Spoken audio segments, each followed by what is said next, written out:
E se em vez de Subaru, quem fosse invocado para Lugnica fosse um herói que pode se tornar qualquer raça do mundo?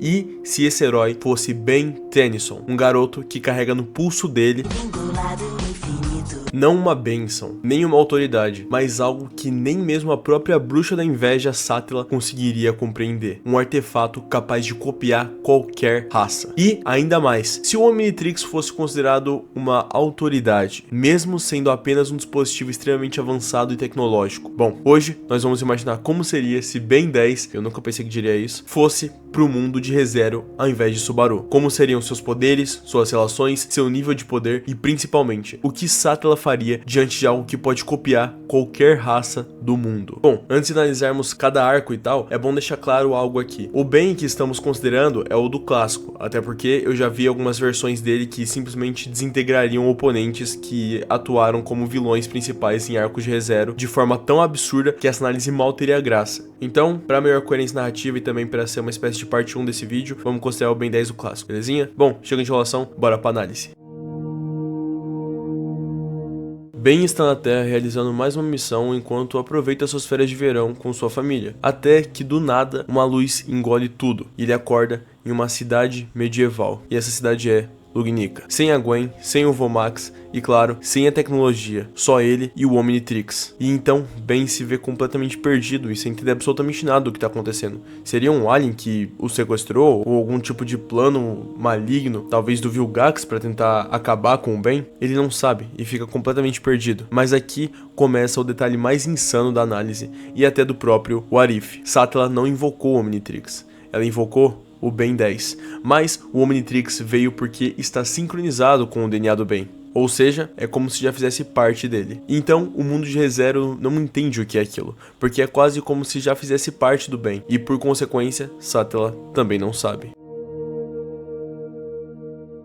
E respondendo essa pergunta, sim, o Ben teria, pois isso foi dado pela própria Sátila ao Subaru, e como o nosso menino Ben é o prota da vez, ele também receberia os mesmos benefícios. Só que diferente do Subaru, o Ben não quebraria mentalmente tão rápido quanto ele. Não é porque ele é mais forte, mas é porque o Ben já está acostumado a ver coisas estranhas. Afinal, ele já enfrentou invasões alienígenas, vilões multiversais e até mesmo extinções planetárias, mano. A morte ainda dói, claro, mas ele já é um herói, e mesmo sendo até mais jovem que o Subaru, possui um mental muito mais afiado para lidar com as coisas absurdas e perigosas que vem por aí. E isso por si só já muda completamente o ritmo da história, porque agora o Ben tem como se defender. Afinal de contas, ele possui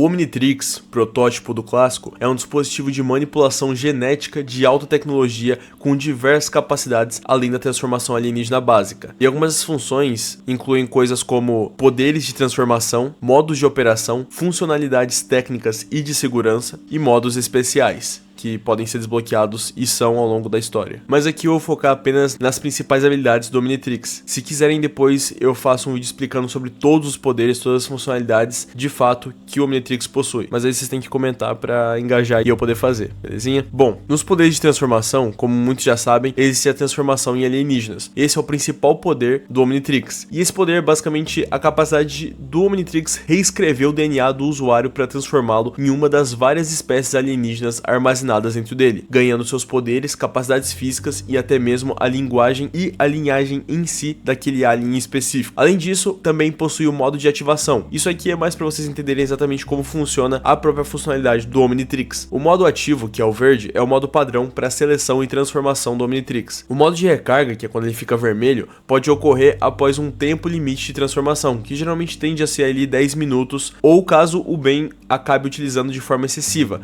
Com o uso excessivo, a carga também pode variar, durando cerca de 5 minutos para prevenir a mistura permanente do DNA, porque isso basicamente tornaria o Ben em um alien permanentemente. Além disso, também tem o modo de escaneamento / coleta, que é o modo amarelo que permite ele adquirir novos DNAs ao se aproximar de alienígenas desconhecidos, escaneando-os e copiando eles. E isso vai funcionar bastante aqui também porque não só depende de alienígenas, como também raças, já que alienígenas já são por si próprio raças diversas, né? Então isso vai ser bem útil. Além disso, também possui a tradução universal, o Omnitrix é capaz de traduzir automaticamente idiomas alienígenas para o usuário, e isso poderia ser muito útil para o Ben, que veio de outro mundo para esse aqui, se bem que o próprio Subaru já foi para lá meio que falando o idioma local, então tanto faz se o Ben conseguiria ou não, né, já que isso deve ser influência da própria Sátila, mas fica aí só como uma curiosidade mesmo. Além disso, também tem o reparo genético de DNA, que é capaz de reparar o DNA danificado ou reverter mutações sofridas pelo próprio usuário, como quando o Ben reverteu os DNA aliens para os humanos. Esse sim é bem útil tanto para o Ben se curar quanto para os aliens também. Feedback de energia, ele basicamente serve para gerar uma forte onda de energia, feita justamente com Omni-energia, e se alguém tentar remover o dispositivo forçadamente ou acabar entrando em contato ali, ele pode acabar lançando essa rajada e empurrando o alvo para longe e possivelmente até causando alguns danos para a pessoa, ainda mais dependendo da pessoa, né, pode ser até danos mais severos. Recarga instantânea, se o Ben estiver em perigo de morte, o relógio pode se recarregar automaticamente para permitir a transformação instantaneamente. Detecção de DNA, ele também pode detectar a presença de outros alienígenas próximos, e no caso aqui, até outras raças. Controle mestre, ou Master Control, esse aí foi desbloqueado temporariamente, mas permite a transformação instantânea e rápida sem o toque no relógio e por tempo ilimitado. Troca rápida, permite mudar de um alienígena para outro sem voltar à sua forma humana, apenas pressionando ali o painel do relógio.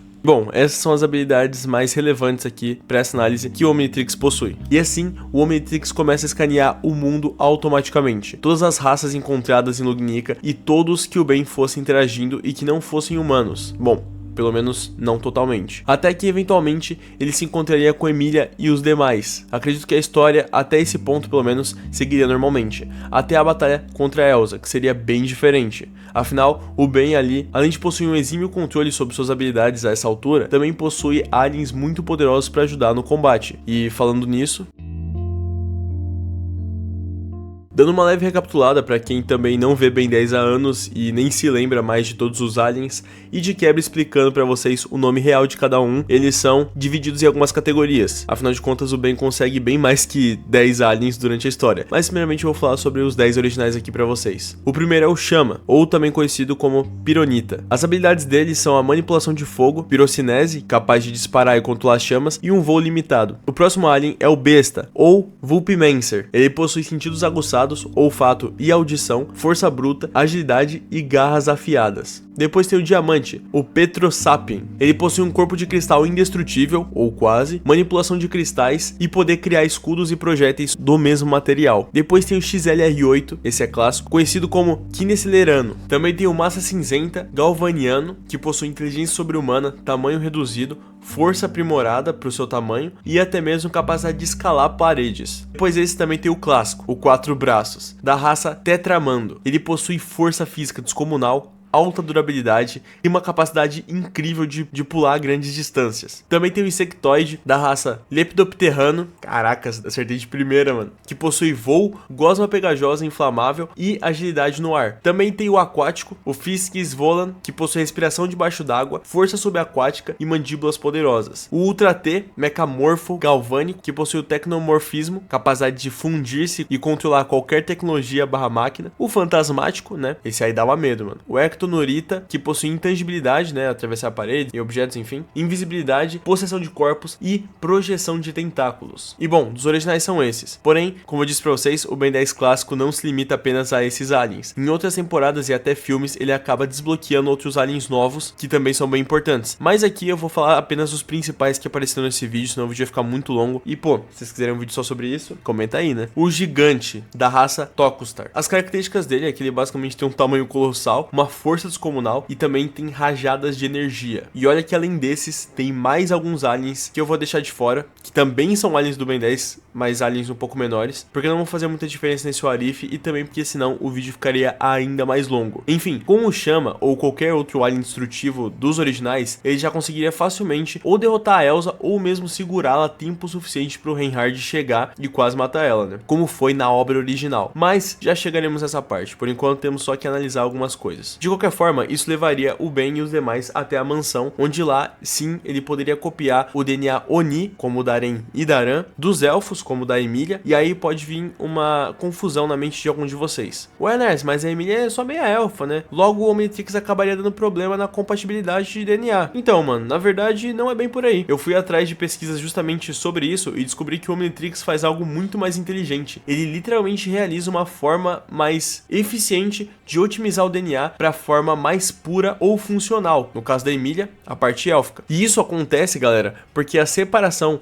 e, entre aspas, purificação do DNA é literalmente do objetivo principal do Omnitrix, que é justamente armazenar o DNA de uma espécie para fornecer ao usuário o, entre aspas, ápice ou a melhor versão daquela espécie. Se o Omnitrix escanear um híbrido, por exemplo, de humano e elfo, ele provavelmente tentará separar o DNA ou, melhor ainda, reparar o DNA para sua forma pura, descartando a hibridização e dando ali pro bem só os atributos mais importantes da raça predominante. Então isso serve também para os semi-humanos desse mundo, e talvez até para fragmentos de dragões menores, já que precisaria apenas do DNA da pessoa e não da criatura física em si. Mas claro que o Omnitrix, ainda mais o protótipo do clássico, tem suas limitações e, portanto, não copiaria autoridades, contratos espirituais, bênçãos divinas, nada desse tipo, porque tudo isso que eu citei é só conceito, não biologia. E se não tem o DNA biológico de um ser, ele não copia. Mas Nars, e o fantasmático? Ele não é um fantasma? Então como é que o Omnitrix copiou o DNA dele? Então, rapaziada, o fantasmático, galera, da espécie Ectonurita, está no Omnitrix porque, embora a espécie seja de natureza sim espectral barra fantasmagórica, ela ainda possui uma base biológica e física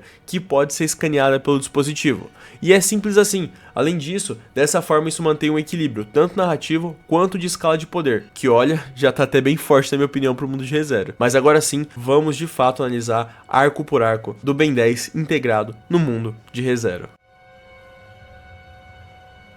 Agora imagina a cena, o Ben eventualmente vai até o bar do velho Ron e a Elsa aparece lá. Ben ainda não entende o mundo e nem consegue sentir ameaças e a Elsa simplesmente ataca. E assim ele ativa o Omnitrix. E com a primeira transformação surge algo ágil, talvez uma forma focada em velocidade, tipo o XLR8. Ele sobrevive aos ataques da Elsa, tempo suficiente do Reinhardt chegar. E talvez até conseguiria dar uma coça nela. Mas vamos imaginar aqui que ele morresse, sei lá, por despreparo ou por desatenção. Só imagina isso aí, mano, nem discute. É pra animação do roteiro. Então ele voltaria e dessa vez, ciente da situação, agiria de uma forma diferente. E como é um IC, né, vamos analisar todas as possibilidades. Ali, o Ben aprenderia rápido, e podendo voltar várias vezes, só aumentaria sua vantagem natural. E diferente do Subaru, ele poderia lutar de igual para igual com suas ameaças. Isso já muda o impacto do primeiro arco completamente, porque ali, com o XLR8, eles já teriam um preparo ainda maior, e caso viesse algum outro alien, melhor ainda, ataques ofensivos acabariam com a Elsa. Agora entra o elemento psicológico que não tem muito pra onde o Ben correr. Sattla ama o Subaru, por uma possível relação dele com o Flugel, enfim. Mas e o Ben? Bom, aqui ele é quem teria essa possível relação, mas tem um problema. O Ben é independente.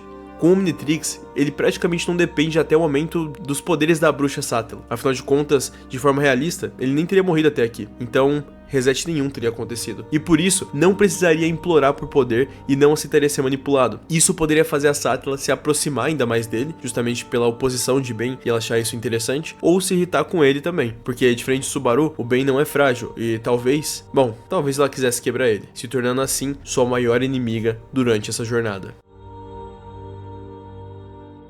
A luta contra a Baleia Branca seria insanamente perigosa. Isso porque Subaru, que é um estrategista nato, estaria em falta ali. E por isso, o Ben precisaria compensar com seus aliens, possivelmente utilizando o alien que mais se encaixasse para essa situação. Na minha opinião, pessoal, aliens que poderiam ajudar muito na derrota da baleia seriam o Gigante, o Fantasmático, o Aquático, o Quatro Braços ou o Diamante. Ou talvez uma Asa Cinzenta, mas só considerando que fosse realmente pro Ben agir exatamente como o Subaru de forma estratégica. Mas na minha opinião, o melhor aqui, estrategicamente, seria o Fantasmático, por suas vantagens justamente de intangibilidade e invisibilidade. A estratégia aqui seria fácil. A névoa da Baleia Branca é física barra mágica, mas o Fantasmático pode se tornar intangível, atravessar o corpo da baleia e possuí-la, ou atacar diretamente o núcleo barra o cérebro dela sem ser afetado pela névoa. Agora, se fosse fisicamente seria melhor o Gigante, já que o Gigante é considerado o alienígena mais poderoso da série original. Ele possui as vantagens do tamanho comparável ao da baleia, uma força física descomunal e além da capacidade de disparar raios cósmicos destrutivos. Então a estratégia dele poderia ser lutar de igual para igual no ar com ela, suportar os ataques físicos da baleia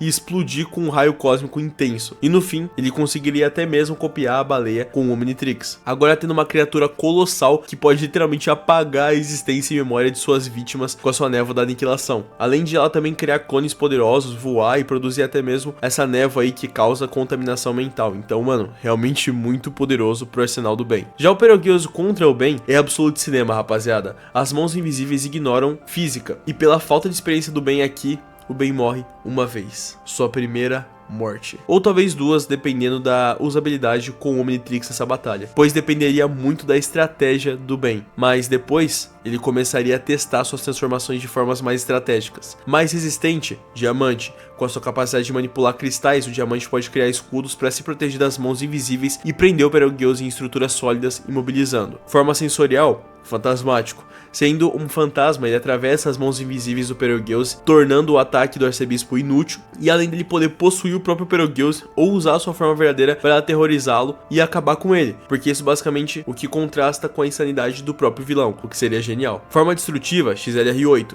Sua velocidade extrema permitiria desviar facilmente das mãos invisíveis e atacar o Betelgeuse antes mesmo que ele pudesse reagir ou entender o que aconteceu. Literalmente seria uma vitória insana pro lado do bem, mas a luta não deixaria nem um pouco de ser incrivelmente foda. E como bem é o Subaru desse What If, o fator da preguiça iria pro bem, e de quebra ele conseguiria suas mãos invisíveis. E assim, ele aprende como derrotar uma autoridade usando inteligência, e isso transforma ele em algo muito mais perigoso que o Subaru, porque ele não depende só da informação, ele tem o poder e o relógio juntos. Aqui é onde o vídeo fica mais profundo. O teste do passado também ocorreria com o Ben, e aqui o Ben acaba encarando suas falhas, momentos onde foi arrogante, pessoas que ele não conseguiu salvar, e até mesmo a falta do Vomax e da Gwen, e até mesmo dos seus próprios pais. E esse seria um dos momentos mais incríveis pro desenvolvimento do Ben 10, porque ele não é perfeito, ele é humano, como todos, com suas falhas e defeitos, e isso seria insano de ver animado, porque pareceria realmente um anime de Ben 10, tendo desenvolvimento de personagem, lutas épicas. Cara, por que não animaram isso ainda? Se bem que o desenho já é bem decente, mas justamente por esse desenvolvimento de personagem, o mundo de ReZero puniria isso, afinal de contas, ele é um mundo justamente mais sombrio, e esse arco seria menos sobre trauma e mais sobre responsabilidade. Ele perceberia que tem poder demais pra errar, e isso pesa pro mental do Ben, principalmente por ele ser literalmente uma criança, né? Além de jovem, ele ainda não tá pronto pra carregar tanto peso assim consigo, mas por sorte, ele teria pessoas pra ajudarem ele. Honestamente, top 5 do mundo, ainda mais se considerarmos que no arco 6 ele pudesse copiar o Vulcânica. Ele seria facilmente um dos mais poderosos de ReZero, mais abaixo, claro, de Reinhard e talvez algumas autoridades absurdas. Ele seria uma variável caótica para esse mundo, e até um dos personagens mais versáteis da obra, imprevisível, adaptável e difícil de manipular. E o Roswaal odiaria isso, né? Não precisa nem falar. Agora algo importante. O Ben não desenvolveria dependência emocional, ele ajudaria a Emilia porque é o certo, não por obsessão e nem ficaria perdidamente apaixonado por ela, afinal ele é só um moleque. No máximo ele teria uma quedinha por ela, tipo olhar pra ela e pensar, ô louco, que gatinha, sabe, alguma coisa assim, mas só. Talvez até ele fosse gostar mais da Aren ou da Aran, ou sei lá, dependeria muito do gosto do Ben. Talvez ele pudesse gostar da Federica por ter traços mais animalescos, lembrar um pouco mais um alien, vai saber, né? Ou da Mimi, que seria o mais correto por termos de idade, né, pelo menos mais aproximado, porque o Tapei inventou que ela tem 15 anos, sendo que a aparência dela é essa, de, sei lá, no máximo 10 anos. Mas enfim, esse não é o foco. O importante é que o Ben veria todos ali como aliados e até alguns como amigos, pessoas que talvez até mesmo pudessem tentar ajudá-lo a voltar para sua casa com seus familiares e até para as aulas, né? Porque o moleque não vai poder abandonar as aulas. Não façam isso, mano. Mas de qualquer forma, ele teria muitos amigos. Acredito até mesmo que o Reinhard seria amigo dele, e todos ali ajudariam a cuidar do Ben, que por ser muito jovem, precisaria, queira ou não, de muito apoio. E isso cria uma relação mais saudável e talvez menos intensa, bem mais estável, na verdade, e empática com o pessoal. Afinal, eles veriam o Ben como um garoto jovem e inexperiente, querendo arriscar tudo pra ter a chance de ficar com a sua família de volta. E seria com certeza um momento emocionante nesse arco de ReZero. E bom, como deu a perceber aí, né, o maior risco pro Ben em ReZero não seria nem de longe os inimigos, seria o próprio ego. Se ele achar que pode resolver tudo sozinho, ele morre. E muitas vezes, na verdade. E mesmo com o retorno através da morte, a dor acumula, e uma hora até um herói pode quebrar. Ainda mais porque estamos considerando o Ben criança, e não o Ben em seu ápice de poder e já adulto. E não dá nem pra culpar o Ben, afinal, ele só tem 10 anos. Mas talvez, como eu disse, pelos seus amigos e as pessoas que se importam com ele e o querem ajudar, ele poderia se manter humilde até o fim. E assim ele precisaria confrontar ou Echidna ou talvez até a própria Sátela para então tentar levar de volta pro seu mundo original. Mas essa batalha fica para outro arco.